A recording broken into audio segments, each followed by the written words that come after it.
అక్రమంగా ఆంధ్రకు నీళ్లు తరలించుకుంటే జైలు లేరని అన్యాయాన్ని జరుగుతుంటే కూడా పెద్దరెడ్డిపాడుకు పొక్కుతుంటే ఆంధ్రకు నీళ్లు తరలించుకోకుండా తిరగకుండా ఇంకా తెలంగాణ ఇప్పటికే నీళ్లు లేక ఎప్పటికీ పంటతో నిలుచుకుంటున్నాయి.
కళ్యాణలక్ష్మి అలాంటి పథకాలు ఎవరు అడగకుండా పెట్టానని మాట్లాడడం జరిగింది.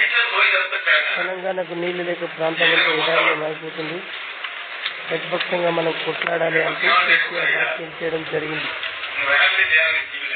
తెలంగాణలో ఇచ్చిన పథకాల అమలుకి వస్తలేదని మాట్లాడుతున్న ఏడాది కాలంలో ఏం చేసిందనేది మీకు చూస్తున్నారు కదా.